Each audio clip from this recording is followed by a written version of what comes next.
Hello everyone, स्वागत है आपका अपने study YouTube channel maths plus. दोस्तों, यहाँ मैथ से जुड़ी हर छोटी बड़ी चीज़ बड़ी सरलता से बताई जाती है, तो अभी सब्सक्राइब करें मैथ्स प्लस को और बन जाए मैथ्स प्लस परिवार का एक खास सदस्य।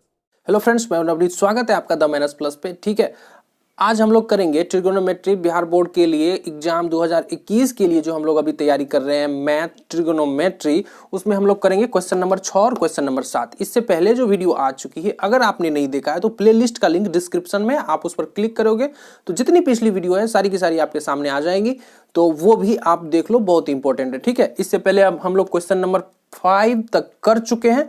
आज करेंगे क्वेश्चन नंबर 6 और क्वेश्चन नंबर 7। ठीक है, तो क्वेश्चन नंबर 6 और क्वेश्चन नंबर 7 में जो कुछ भी हमको यूज होने वाला है, जो कॉन्सेप्ट या जो फॉर्मूला, पहले हम आपको वो बताते हैं। एक दो चीजें बताएंगे, उसके बाद क्वेश्चन नंबर 6 और क्वेश्चन नंबर 7 करेंगे। जो यूज होना है आज, जो यूज होगा क्वेश्चन नंबर 6 और क्वेश्चन नंबर 7 में, पहले अगर हम बता देते हैं तो आपको सहूलियत होगी समझने में। ठीक है, अब देखिए, अगर ये एक ट्रायंगल है, क्योंकि हम लोगों ने तो सीधा ट्रिगोनोमेट्री से स्टार्ट किया है, त्रिभुज वाला चैप्टर हम लोग नहीं पढ़े हैं। ठीक है, उसके बाद कुछ फॉर्मूला है वो भी हम बताएंगे। देखिए, अगर ये एक त्रिभुज है तो अगर देखिए भुजा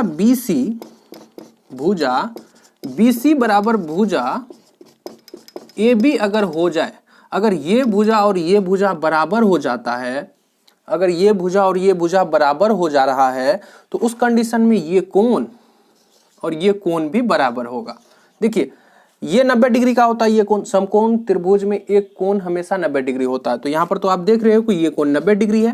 ठीक है, तो ये कोण 90 डिग्री है। त्रिभुज के तीनों कोणों का योग 180 डिग्री होता है। इस तीनों कोणों को जोड़ोगे आप तो 180 डिग्री होगा।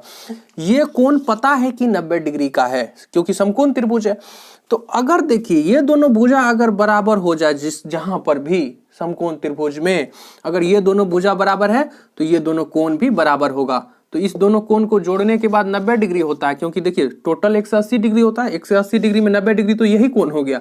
इस दोनों को जोड़ के 90 डिग्री होना चाहिए, और अगर ये दोनों भुजा बराबर है तो ये कोण भी बराबर होगा। तो ये कोण कितना होगा? 45 डिग्री और 45 डिग्री।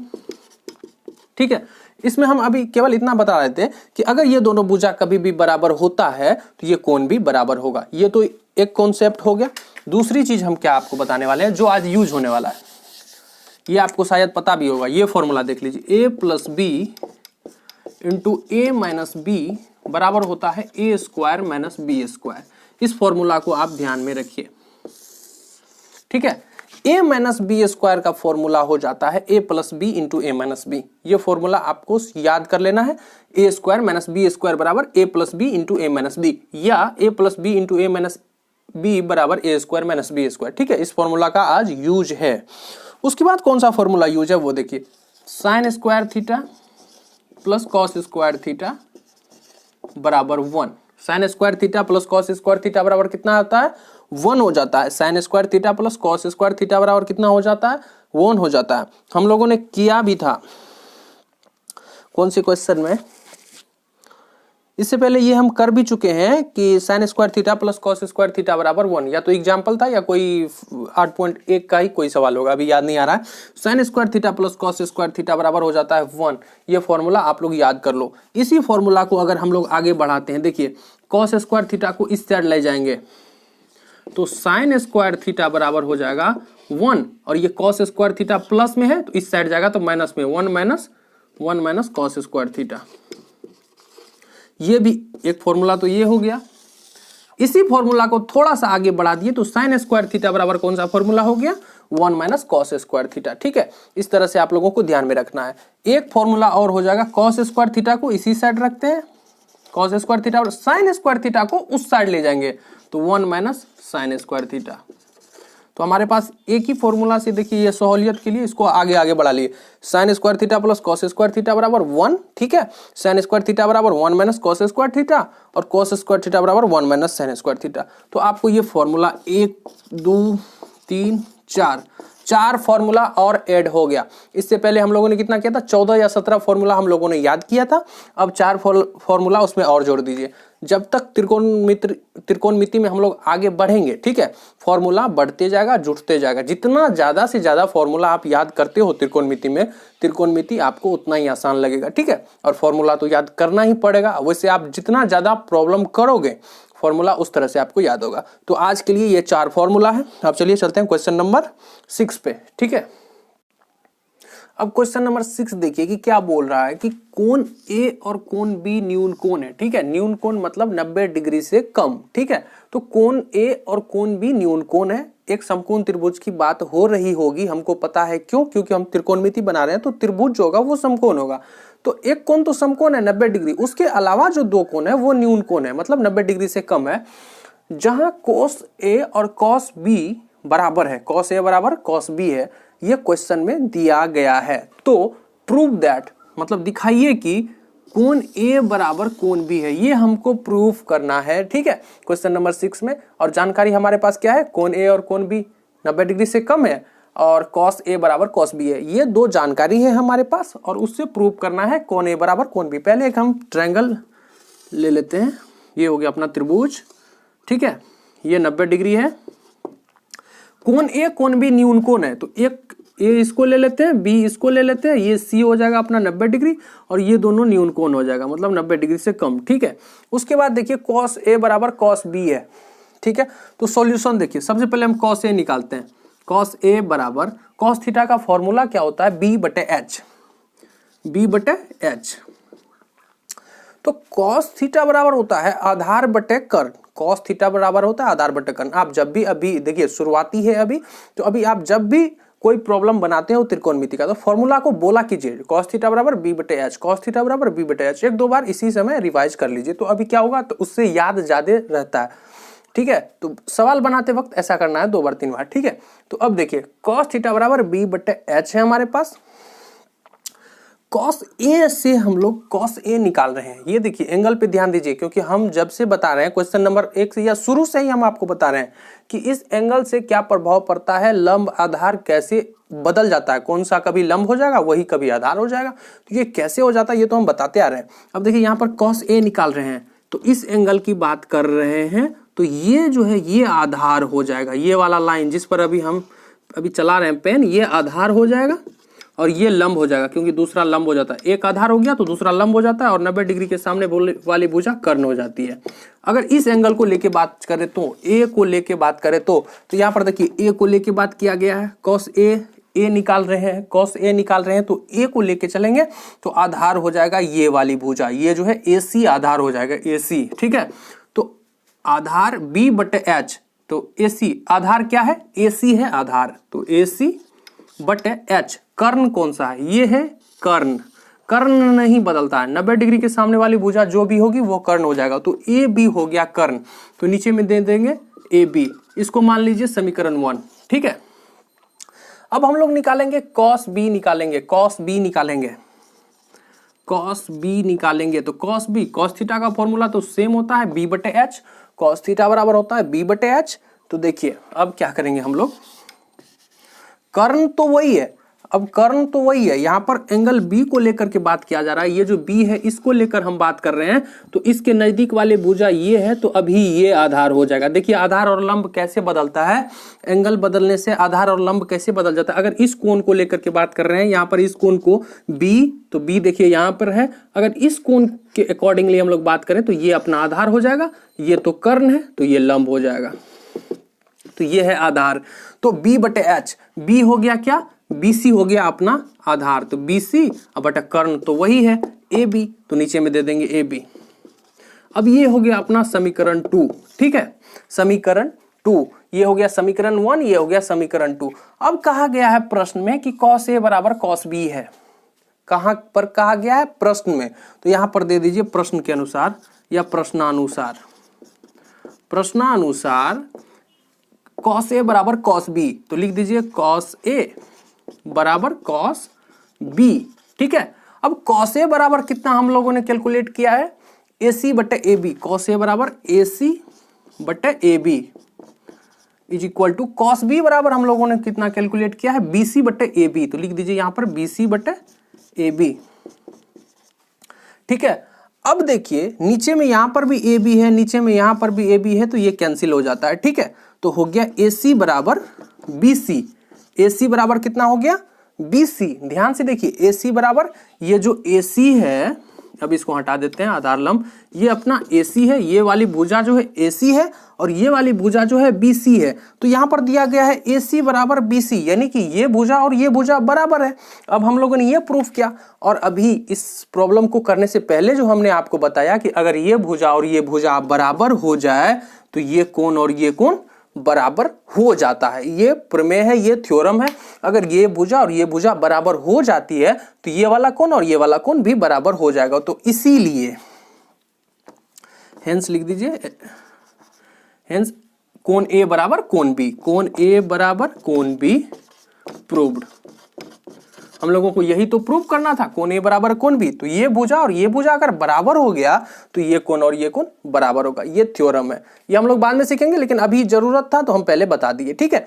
तो यहाँ पर प्रूव हो गया। तो इस तरह से आप लोगों को कर लेना है। अब चलिए स्क्रीनशॉट लेना है तो स्क्रीनशॉट लीजिए। हम चलते हैं क्वेश्चन नंबर 7 पे। अब क्वेश्चन नंबर 7 को देखिए, दिया क्या हुआ हमारे पास, कॉट थीटा बराबर 7/8 दिया हुआ है और मांगा क्या जा रहा है हमसे। एक नंबर में देखिए 7 में 2 सवाल है। एक 1 plus sine theta into 1 minus sine theta बटे 1 plus cos theta into 1 minus cos theta, ये है एक। और दूसरा क्या है, कॉट स्क्वायर थीटा। ये दोनों हम लोगों को कैलकुलेट करना और बहुत ही आसानी से कैलकुलेट कर लेंगे। सबसे पहले हम क्या करते हैं, ये 2 नंबर वाला बहुत ईजी है, इसको सॉल्व करके यहाँ से साफ करके हटा देते हैं। कॉट थीटा बराबर 7/8 है तो कॉट स्क्वायर थीटा, देखिए कॉट थीटा बराबर दिया हुआ है 7/8, ठीक है। अब कॉट स्क्वायर जब थीटा मांग रहा है तो इस साइड भी स्क्वायर करेंगे तो 7/8 का स्क्वायर, ठीक है। कॉट थीटा बराबर 7/8, सही है, समझ रहे हैं आप। तो कॉट स्क्वायर थीटा बराबर इसको स्क्वायर, कॉट को स्क्वायर किया गया है तो उसके मान को भी, उसके वैल्यू को भी स्क्वायर करेंगे तो 7/8 का स्क्वायर। तो 7 का स्क्वायर 49, 8 का स्क्वायर 64, तो 49/64 हो गया आंसर। ये दूसरा जो है इसका आंसर हो गया 49/64, 49/64, ठीक है। तो ये तो बहुत इजी था, ये आप समझ भी गए होंगे। इसको हम लोग साफ कर देते हैं, यहां से भी हटा देते हैं। ये थोड़ा कॉम्प्लिकेटेड है। अब देखिए इसको बनाने के लिए बहुत सारे तरीके हैं। पहले तो देखिए कॉट थीटा बराबर 7/8 है। कॉट थीटा बराबर, आप लोगों को दोनों तरीका से बनाना है। हम एक तरीका बना दे रहे हैं, दूसरा समझा दे रहे हैं। जो दूसरा समझा दे रहे हैं उससे भी आप लोगों को बनाना है। और एक बात, हम बना देते हैं, सिर्फ देखिए मत, उसको फिर अपने से बनाइए, दिक्कत होता है फिर से वीडियो देखिए, फिर से देखिए। देखिए कॉट थीटा बराबर 7/8 दिया हुआ है और कॉट थीटा का फॉर्मूला क्या होता है, B/P, यानी कि आधार बटे लंब। तो B और P, B हो गया 7, P हो गया 8। हम लोग H कैलकुलेट करेंगे पाइथागोरस प्रमेय से। H कैलकुलेट कर लेंगे तो 49 + 64, ये हो जाएगा अपना H, ये B और ये P। हमारे पास अगर B, P, H हो तो हम कोई भी त्रिकोणमितीय अनुपात ज्ञात कर सकते हैं, साइन, कॉस, टेन, कॉट से कुछ भी। हम लोगों को अगर ये तीनों हमारे पास आ जाता है, देखिए आ भी गया, H बराबर, इसको सॉल्व करिए, जो आएगा वो आएगा। उसके बाद साइन थीटा निकालिए और कॉस थीटा का मान निकालिए। तो साइन थीटा का मान यहाँ पर रखिए, यहाँ पर रखिए, और कॉस थीटा का मान यहाँ पर रखिए और यहाँ पर रखिए। उसके बाद 1 माइनस करके जो भी इसका कैलकुलेशन करके कैलकुलेट करिए। पहला तो ये तरीका है, इससे आप लोगों को बनाना है। हम क्या कर रहे हैं, थोड़ा सा शॉर्टकट करेंगे हम। अभी जो हम फॉर्मूला बताए कुछ देर पहले, मतलब सवाल बनाने से पहले शुरू में जो बताएं, अगर आपने स्किप नहीं किया तो आपने देखा होगा। हमने फॉर्मूला बताया था पहले कि A square minus B square बराबर होता है A + B into A minus B, ये वाला फॉर्मूला। तो इस फॉर्मूला का यूज यहाँ पे देखिए, 1 + sine theta into 1 minus sine theta. अब अगर मान लीजिए एक जो है ये A का काम कर रहा है और साइन थीटा जो है B का काम कर रहा है, बीच में प्लस है और ये 1 है, तो ये भी A हो गया और ये साइन थीटा B हो गया, बीच में माइनस है। तो A + B into A minus B उसी फॉर्म में है, उसी फॉर्म में है। इस तरह से आपको समझना पड़ेगा कि A + B into A minus B के फॉर्म में ये लिखा हुआ है। तो इसको कैसे तोड़ेंगे, A + B into A minus B को हम लोग लिख सकते हैं A square minus B square, हम लोग लिख सकते हैं। और नीचे में भी देखिए, अगर एक को A माने और cos थीटा को B माने, बीच में प्लस का साइन है और ये भी A और ये भी B हो गया, बीच में माइनस का साइन है, तो A + B into A minus B यहाँ पर भी है। तो इसको भी हम लोग शॉर्ट फॉर्म में लिखेंगे A square minus B square, लिख सकते हैं। अभी हमने आपको फॉर्मूला बताया भी है, तो चलिए इसको डायरेक्ट लिखते हैं। इसको अगर लिखेंगे तो A + B into A minus B को क्या लिखेंगे, A का square minus sine theta B के जगह पे है तो साइन स्क्वायर थीटा, ठीक है। और नीचे में भी लिखेंगे A + B into A minus B के फॉर्म में ये भी है, तो इसको भी उसी फॉर्म में लिखेंगे तो 1 का square minus cos square theta, ठीक है। उसके बाद हमने आपको एक फॉर्मूला बताया था sine square theta plus cos square theta बराबर 1, और उसी फॉर्मूला को हमने एक्सपेंड किया था, तो उसके बाद निकला था 1 माइनस साइन स्क्वायर थीटा बराबर कॉस स्क्वायर थीटा और 1 माइनस कॉस स्क्वायर थीटा बराबर साइन स्क्वायर थीटा। ये फॉर्मूला अभी हम आपको बताएं। आपको देखिए 1 का स्क्वायर कितना हो जाता है, 1 ही हो जाता है, और यहाँ भी 1 का स्क्वायर कितना हो जाएगा, 1 ही हो जाएगा। तो 1 माइनस साइन स्क्वायर थीटा, नीचे में 1 माइनस कॉस स्क्वायर थीटा, तो 1 माइनस साइन स्क्वायर थीटा बराबर हो जाता है कॉस स्क्वायर थीटा। शुरू में हमने आपको बताया है, तो हो जाएगा cos square theta but 1 minus cos square theta हो जाता है साइन स्क्वायर थीटा। अब देखिए शुरू में जो हम बताए थे कॉस थीटा बटे साइन थीटा बराबर होता है कॉट थीटा। ये फॉर्मूला होता है कॉस थीटा बटे साइन थीटा बराबर कॉट थीटा। ये सब आपको याद करना होगा। जितना आप न्यूमेरिकल करते हो तो उस हिसाब से आपको फॉर्मूला याद होता है। सिर्फ सुबह में याद कर लेने से आपको याद नहीं हो जाएगा, उस पर आधारित प्रॉब्लम करिए आप, ठीक है। और प्रॉब्लम बनाते वक्त आपको करना क्या है कि 2 बार 3 बार रिपीट करना है, ठीक है। तो कॉस थीटा बटे साइन थीटा बराबर कॉट थीटा होता है, ये फॉर्मूला होता है। यहाँ पर भी देखिए कॉस थीटा बटे साइन थीटा है, दोनों का स्क्वायर है, तो यहाँ पर कॉट है सिंपल, यहाँ पर स्क्वायर नहीं है तो यहाँ पर भी नहीं है, और यहाँ पर cos square theta sine square theta है तो कॉट स्क्वायर थीटा यहाँ पर हो जाएगा। यहाँ स्क्वायर है तो यहाँ भी स्क्वायर हो जाएगा, तो कॉट स्क्वायर थीटा हो गया, ठीक है। अब देखिए कॉट स्क्वायर थीटा कर लिए, और कॉट थीटा का मान 7/8 दिया हुआ है, हमको निकालना है कॉट स्क्वायर थीटा। तो कॉट स्क्वायर थीटा बराबर क्या करेंगे, कॉट थीटा का जो मान है 7/8 उसका स्क्वायर कर देंगे, तो कितना हो जाएगा 7 गुना 7 बराबर 49, 8 गुना 8 बराबर 64, 49/64 हमारा आंसर होगा। ये जो 7 नंबर का क्वेश्चन है इसमें 2 था, क्वेश्चन ए क्वेश्चन बी, पहला और दूसरा 2 प्रॉब्लम था, दोनों का आंसर सेम आ गया। देखिए अंतिम में क्या हुआ कि हमको कॉट स्क्वायर थीटा ही निकालना पड़ गया। तो इस तरह से हम इसको सॉल्व करेंगे, और अभी जो हमने बताया कि साइन थीटा का मान निकालिए, कॉस थीटा का मान निकालिए और इसमें पुट करिए, उसको आगे करके आप सॉल्व करिए, तो वो भी आप कर सकते हो, आपको करना भी चाहिए। तो चलिए मिलते हैं अगले वीडियो में, तब तक के लिए टेक केयर।